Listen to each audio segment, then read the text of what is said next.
बच्चों good evening. आज हम स्टार्ट करेंगे चैप्टर 6 का लेक्चर नंबर 4 और पहले 3 लेक्चर में हम 50 एमसीक्यूज कर चुके हैं। आज हम 51st से स्टार्ट करेंगे। देखो क्वेश्चन नंबर 56 51st क्या कहता है, इसमें इंपॉर्टेंट क्वेश्चन है। एक आपको प्रॉपर्टी छोटी सी पता होनी चाहिए, वो मैं आपको बता देता हूँ। पहले देखो, जैसे मान लो एक आपको ट्रेपेजियम गिवन है, ये मान लो ट्रेपेजियम है ABCD, और ट्रेपेजियम के अंदर मान लो हम ये इसके डायगोनल ड्रॉ कर देते हैं, दोनों के दोनों डायगोनल। तो मैं आपको बताता हूँ कि कौन कौन सी ट्रायंगल इसमें अपनी सिमिलर होती है। ये ट्रायंगल और ये ट्रायंगल सिमिलर होती है। आप हमेशा याद रखो, इधर वाली सिमिलर नहीं होती, इधर ये वाली सिमिलर नहीं होती। ये क्यों नहीं होती? क्योंकि ये साइड AD जो है ना वो BC के पैरेलल नहीं होती, ठीक है, और ये AB DC के पैरेलल होती है, इसलिए ये ट्रायंगल क्या होती है? सिमिलर। क्यों होती है सिमिलर ये भी बता देता हूँ। एंगल 1 और एंगल 2 क्या होते हैं? आपके इक्वल होते हैं। ये इक्वल क्यों होते हैं? ये अल्टरनेट इंटीरियर एंगल्स है, ठीक है। इसी तरह से एंगल 3 और एंगल 4 क्या होते हैं? इक्वल, ये भी अल्टरनेट एंगल होते हैं। बस चाहे दो एंगल ले लो, चाहे तीसरा एंगल लेना चाहो तो ये भी ले लो, ये वर्टिकली अपोजिट एंगल होते हैं। एंगल एंगल प्रॉपर्टी से ये दोनों ट्रायंगल क्या हो जाती है? सिमिलर। लेकिन बात ये आती है कि नाम कैसे दे। नाम मैंने बता रखा था। मान लो ऊपर वाली ट्रायंगल लेते हैं, ये O है, हम क्या लेते हैं बच्चों? ये ऊपर वाली ट्रायंगल 1 है, मान लो ये पूरी ट्रायंगल 2 है, तो यहाँ 1 ट्रायंगल लिखता हूँ, यहाँ ट्रायंगल 2 लिखता हूँ। तो इसमें जो ए किस वर्टिसिस पे बना हुआ है? वर्टेक्स पे C लिखो। यहाँ पे A के इक्वल कौन था? 2 था ना, 1 के इक्वल, तो ये A पे है तो यहाँ पे A लिखो। फिर उसके बाद क्या लिखोगे बच्चों? फिर एंगल 2 देखो, कोई लिख लो, मतलब कि ये यहाँ पे ये एंगल 3 D पे बना हुआ है, और 3 किसके इक्वल था? 4, तो 4 किस पे बना हुआ है? B पे, यहाँ B लिखो। बस तीसरा पॉइंट तो क्या बच गया? O बच गया तीनों दोनों ट्रायंगल में। तो ये दो ट्रायंगल क्या होती है? आपकी सिमिलर होती है। ये दो ट्रायंगल बच्चों क्या होती है? सिमिलर होती है, ऊपर वाली ट्रायंगल और नीचे वाली ट्रायंगल। अब एक बात बताओ आप मेरे को, अगर ये दो ट्रायंगल सिमिलर होती है तो लास्ट लेक्चर में आपको मैंने बताया था कि सिमिलर ट्रायंगल की जो एरिया का रेशियो होता है वो कैसे होता है। मान लेता हूँ मैं ये 6 सेंटीमीटर है, और ये मान लेता हूँ मैं 5 सेंटीमीटर है। मैंने मान लिया एक बार के लिए, ठीक है। तो क्या आप मेरे को बता सकते हो कि इन दोनों ट्रायंगल के एरिया का रेशियो क्या होगा? क्या area of triangle CDO upon area of triangle ABO, यानी कि ऊपर वाली ट्रायंगल और नीचे वाली ट्रायंगल के एरिया का रेशियो क्या होगा? ये दो ट्रायंगल क्या होती है? सिमिलर। और सिमिलर ट्रायंगल में जो एरिया का रेशियो होता है वो कैसे होता है? जो उनकी साइड का रेशियो है ना उसका स्क्वायर होता है। पता है ये तो आपको बात। अच्छा, ऊपर वाली ट्रायंगल है तो साइड भी ऊपर वाले ट्रायंगल की लेंगे, है ना, और नीचे वाली ट्रायंगल ABO है तो साइड भी नीचे वाली, और इसका क्या कर देंगे? स्क्वायर। तो आंसर आ गया अपना 25/36। बस यही बात मैं आपको बताना चाहता हूँ कि ये दो ट्रायंगल क्या होती है? आपकी सिमिलर होती है, हमेशा ही याद रखना। अब देख लो क्वेश्चन नंबर 51 में क्या कहता है। ABCD ट्रेपेजियम है, AB पैरेलल टू DC है। देखो डायग्राम बनाना चाहो तो दोबारा फिर से बना लो। चीजें आपको पता होगी ना, अच्छे से सीखोगे तो क्वेश्चन कोई भी सोल्व करने में आपको प्रॉब्लम आएगी ही नहीं। ये दोनों साइड पैरेलल है, डायगोनल इंटरसेक्ट करते हैं किस पे? O पॉइंट पे, तो बना देते हैं हम डायगोनल्स। डायगोनल आपके जो है वो O पॉइंट पे इंटरसेक्ट करते हैं। फिर कहता है AB जो है ना वो CD का ट्वाइस है। देखो ऑब्जेक्टिव क्वेश्चन है, ऑब्जेक्टिव क्वेश्चन के अंदर हम कुछ भी मान सकते हैं अपनी तरीके से, कि जैसे आपको रेशियो निकालना है, AB जो साइड है ना, यानी कि ये AB जो साइड है, नीचे वाली साइड है, ये CD का डबल है, इसका यही तो मतलब है। अब मान लो मैं CD को लेट कर लेता हूँ, इसको मैं 1 सेंटीमीटर मान लेता हूँ, मैंने मान लिया 1, तो ये कितनी होगी आप बता सकते हो? इसके अंदर CD को 1 रखोगे तो ये कितनी हो जाएगी? फिर 2 हो जाएगी ना। कहने का मतलब AB जो है ना वो डबल है किसकी? CD की। Find the ratio of the areas of triangle AOB and COD। मैंने बताया था ना, ये ऊपर वाली ट्रायंगल और ये नीचे वाली ट्रायंगल क्या होती है बच्चों? सिमिलर होती है। Area of AOB upon area of COD। लेकिन ध्यान ये रखना है, ट्रायंगल ऊपर क्या है? देखो AB वाली है ना, AOB, तो ऊपर वाली ट्रायंगल की साइड पहले लेंगे और नीचे इसकी साइड बाद में लेंगे, है ना, और इसका क्या करेंगे? स्क्वायर। तो कितना होएगा? 4:1।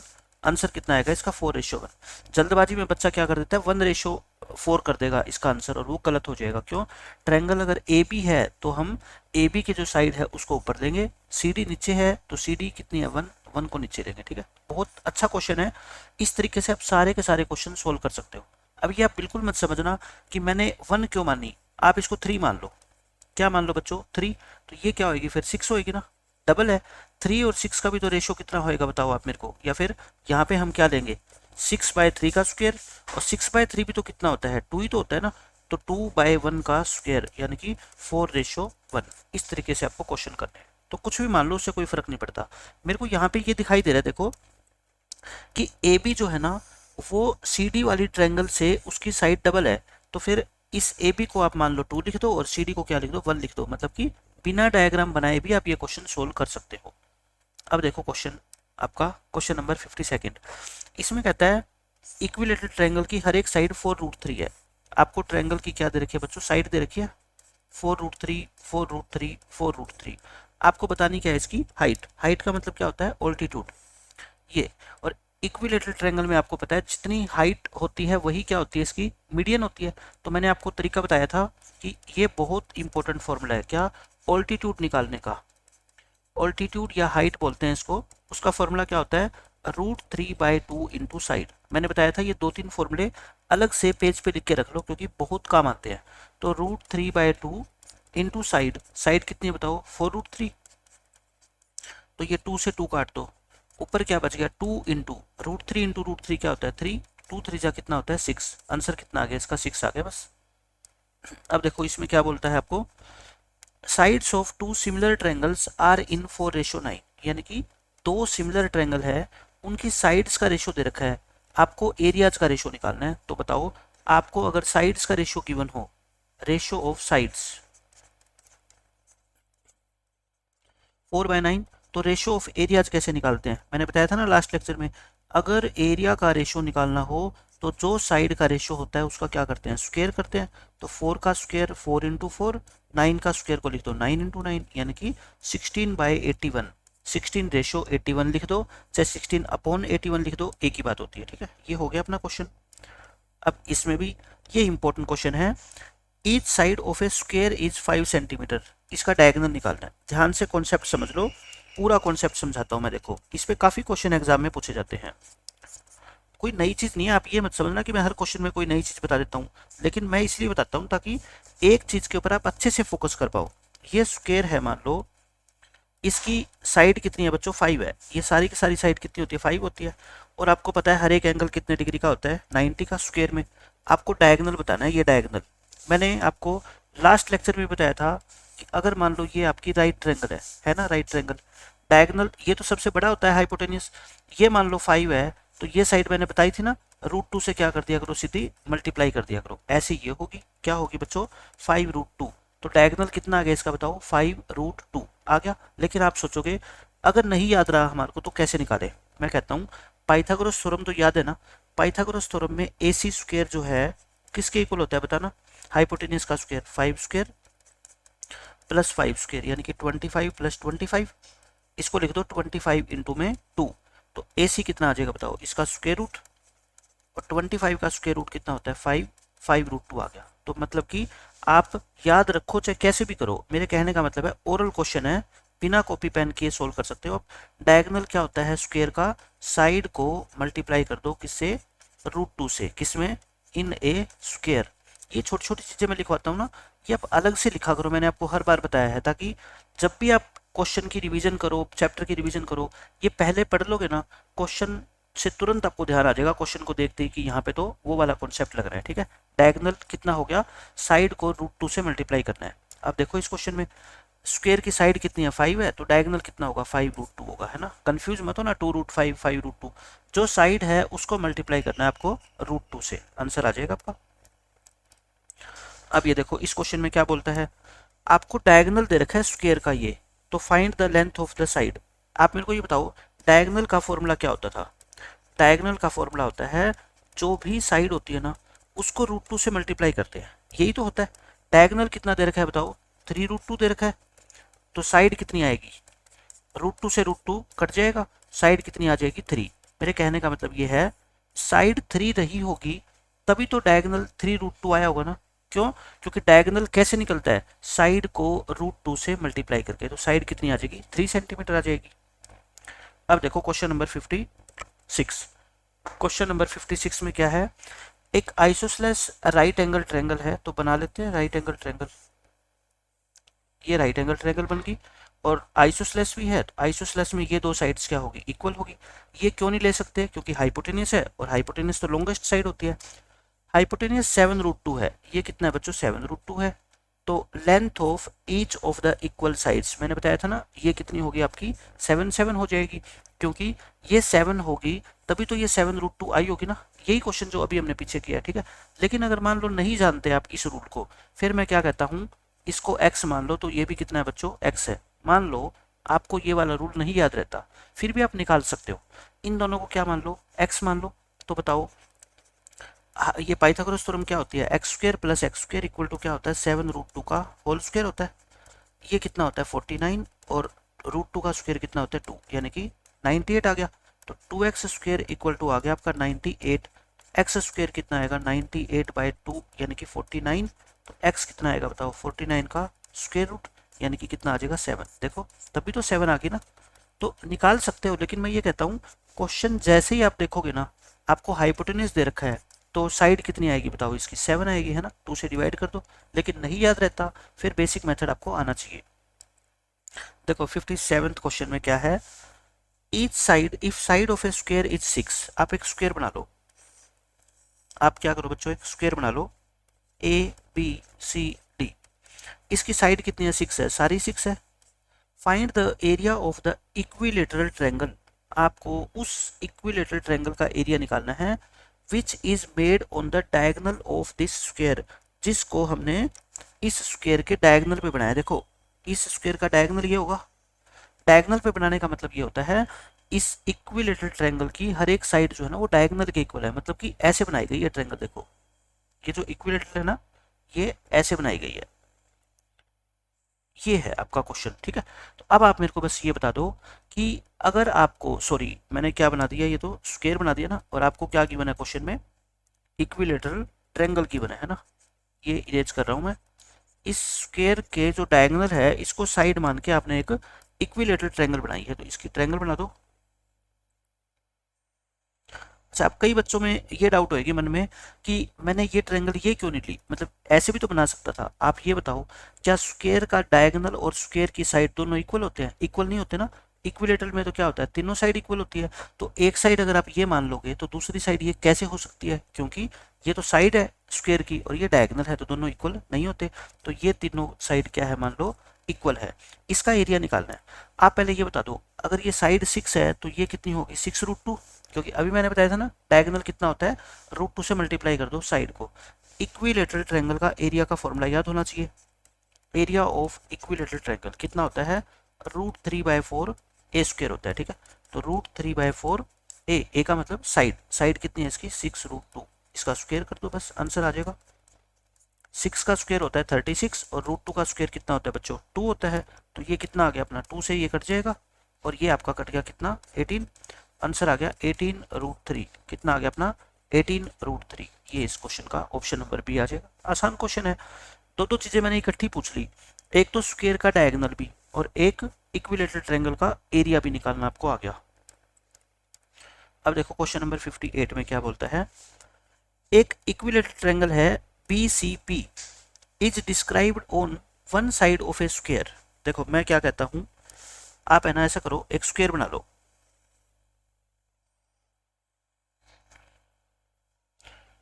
ये स्क्वायर बना लेते हैं ABCD।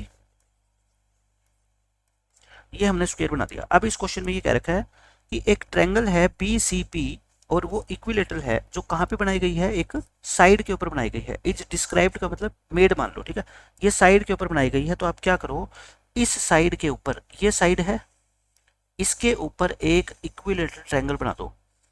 ये बना दी मैंने, होगी ये इक्विलेटरल, ठीक है। जितनी ये है उतनी ये है उतनी ये है। फिर कहता है अनदर इक्विलेटरल ट्रायंगल ACQ, एक और बनाई गई है, लेकिन वो किस पे बनाई गई है, इसके डायगोनल पे बनाई गई है। तो वो डायगोनल पे बना दे। ये डायगोनल बना लो। आप डायगोनल इस तरीके से बना लेते हैं। ये क्या बन गया बच्चों, डायगोनल बन गया। इसके ऊपर एक इक्विलेटरल ट्रायंगल, तो क्या कैसे बनेगी, जैसे पिछले क्वेश्चन में बनाई थी ना, कुछ ऐसी बनेगी। ये बना दी। अब ये एक इक्विलेटरल ट्रायंगल है पर्पल वाली। आपको क्या बताना है, find the ratio of the areas of triangle BCP and triangle ACQ। BCP कौन सी बताओ, BCP है ये ग्रीन वाली, ये वाली। और ACP बच्चों, ACP कौन सी है, ये पर्पल वाली ट्रायंगल है, ये वाली। आपको इन दोनों ट्रायंगल के एरिया का रेशियो बताना है। सबसे पहले तो मेरे को ये बता दो, क्या आपको ये लगता है क्या इन दोनों ट्रायंगल का एरिया इक्वल है? आप कहोगे जी इक्वल तो नहीं है, ये ट्रायंगल हमें छोटी लग रही है, ये ट्रायंगल बड़ी लग रही है। ऑब्वियस है, क्यों छोटी है ये पता है? क्योंकि ये साइड के इक्वल है, इसकी लेंथ साइड के इक्वल है, और इस ट्रायंगल की लेंथ डायगोनल के इक्वल है, और डायगोनल तो हमेशा ही क्या होता है बच्चों? बड़ा होता है ना। डायगोनल तो हमेशा ही बड़ा होता है। अब आप ये सोचोगे कि इसमें तो हमारे को ये दे ही नहीं रखा कि स्क्वायर की साइड कितनी है। मैं कहता हूँ आपको रेशो निकालना है ना, एग्जैक्ट वैल्यू नहीं निकालनी, आपको रेशो निकालना है। तो स्क्वायर की साइड को कुछ भी मान लो, कुछ भी का मतलब जो आपका मन करे, 1 सेंटीमीटर, 2 सेंटीमीटर, 3 सेंटीमीटर, ठीक है। तो आप सोचोगे हम तो 1 मानेंगे। 1 क्यों मानोगे? क्योंकि 1 से क्वेश्चन को सोल्व करना सबसे आसान 1 से ही तो होता है। आप इसको 1 सेंटीमीटर मान लो। तो आप मेरे को बता सकते हो डायगोनल कितना आएगा? साइड को अगर √2 से मल्टीप्लाई कर दें तो आपका क्या आ जाता है? डायगोनल। तो इस वाली ट्रायंगल की सारी साइड कितनी होगी? √2, और इसकी सारी साइड कितनी होगी बच्चों? 1। तो अब आप क्या निकाल लो? बस एरिया का रेशियो निकाल लो। देखो, एरिया ऑफ ट्रायंगल BCP और upon area of triangle ACQ। BCP देखो, एरिया का फॉर्मूला क्या होता है? √3/4 है ना, इंटू BCP। BCP यानी कि ये वाली, इसकी साइड कितनी है? 1। ये हो गया। फिर इसका एरिया क्या होता है? √3/4 इंटू साइड का स्क्वायर। साइड कितनी है यहाँ पे? √2। ये √3/4 से तो कट ही जाएगा, ऊपर बच गया 1। √2 का स्क्वायर कितना होता है? 2। आंसर कितना आ गया आपका? 1:2। आंसर कितना आ गया? 1:2। इसको डायरेक्ट याद रखना है आगे से पेपर के लिए। क्या याद रखोगे? मैं आपको तरीका बताता हूँ। देखो, एक ट्रायंगल तो बनी हुई है इसके इसकी साइड के ऊपर, और एक ट्रायंगल बनी हुई है इसके डायगोनल के ऊपर। तो जो डायगोनल के ऊपर ट्रायंगल बनी है ना, इक्विलेटरल, उसका जो एरिया होता है वो हमेशा ही डबल होता है किसका? जो ट्रायंगल इसकी साइड के ऊपर बनाई गई है, ठीक है। तो हम क्या लिख देंगे?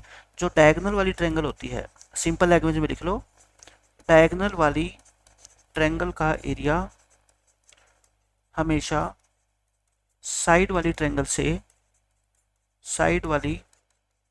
से क्या होता है बच्चों? डबल होता है, ठीक है। हमेशा ध्यान रखना कितना होता है? एरिया डबल होता है। यानी कि डायगोनल पे ट्रायंगल क्या होती है? बड़ी। कितनी बड़ी होती है? उससे डबल होती है एरिया के अंदर। बस जैसे पेपर में ये क्वेश्चन आएगा आप टिक कर देना। पहले ये जरूर ध्यान रख लेना कि BCP का मतलब ये साइड पे बनी हुई है, तो इसका एरिया अगर 1 होगा, ACQ का कितना होगा? 2। एरिया का रेशियो कितना आ जाएगा? 1:2। अब देखो अपना क्वेश्चन नंबर 60। ये इंपॉर्टेंट क्वेश्चन है और ऐसे क्वेश्चन पेपर में अक्सर पूछे जाते हैं। इसमें आपको एंगल P निकालना है। तो एंगल P निकाल देंगे। पहले तो ये बताओ, ये एंगल पता कर सकते हो आप? ये 80 है, ये 60 है, तो ये कितना हो जाएगा? 80 + 60 कितना हो गया? 140। इसमें से 140 माइनस कर दो तो 40 डिग्री हो जाएगा, क्योंकि एक ट्रायंगल में तीनों एंगल का सम कितना होता है? 180 होता है। तीसरा एंगल निकाल दिया। इसका मेरे को एक भी एंगल नहीं पता, लेकिन मैं तीनों एंगल पता कर सकता हूँ। अगर मुझे ये पता लग जाए कि इन ट्रायंगल का नाम कैसे देना है, सबसे इंपॉर्टेंट क्या है? नेम्स कैसे रखें, है ना। सबसे इंपॉर्टेंट ये होता है सिमिलर ट्रायंगल में कि नाम कैसे रखें। मैं कहता हूँ, मैंने आपको बहुत डिटेल में बताया हुआ है कि जो SSS प्रॉपर्टी होती है, तीनों साइड का जो रेशियो सेम होता है, तो उसमें नाम कैसे रखते हैं। पहले तो ये देखो, ये 3.8 है और ये 7.6 है। इससे मेरे को पता लग गया कि इस ट्रायंगल की साइड जो है ना, वो डबल है पहले वाली से। क्या है बच्चों? डबल है। तो देखो, ये 6 है तो ये कितनी है? 12, और ये 3√3 है तो ये कितनी है? आपकी 6√3 है, ठीक है। ये मत सोच लेना कि ये A एंगल इसके इक्वल है, B इसके इक्वल है, C इसके इक्वल है। ऐसी गलती बिल्कुल भी मत कर देना आप, ठीक है। हमेशा ध्यान रखो, ये 3.8 में साइड मान लो लेके चल रहा हूँ, इसके ऑपोजिट में कौन सा वर्टेक्स है बताओ? C। पहले क्या लिखोगे बच्चों? C लिखोगे। फिर 3.8 का रिश्ता किससे होता है? 7.6 से। इसके ऑपोजिट में कौन सा वर्टेक्स है? P। ऐसे लिखते हो, ठीक है, करके। फिर बताओ, फिर कोई भी साइड ले लो, 6 ले लो। 6 के ऑपोजिट में क्या है? A। तो यहाँ पे 12 के ऑपोजिट में क्या है बताओ? R। हो गया। अब तीसरी क्या बच गई? यहाँ से B बच गई, और यहाँ से PR के बाद क्या बच गई? Q। ये दो ट्रायंगल क्या होती है बच्चों? आपकी सिमिलर होती है। और सिमिलर ट्रायंगल में बताओ, एंगल C किसके इक्वल होगा? एंगल P के।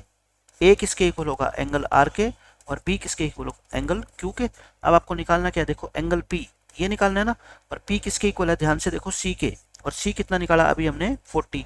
तो ये कितना हो गया आपका? 40 डिग्री। क्वेश्चन अच्छा था, टेक्स्ट बुक का क्वेश्चन है, वहां पे भी मैंने आपको करवाया हुआ है। एक बार फिर आपकी रिवीजन के लिए मैंने यहाँ पे आपको करवा दिया, ठीक है। तो ये आपके 60 क्वेश्चन हो चुके हैं। अभी हम 10-15 और अच्छे क्वेश्चन करेंगे। कुछ और कॉन्सेप्ट बाकी है जो ज्यादा पूछे जाते हैं CBSE बोर्ड के अंदर। हम एक भी क्वेश्चन इसका जो है ना छोड़ने वाले हैं नहीं। तो मिलते हैं नेक्स्ट लेक्चर में। Bye bye, take care.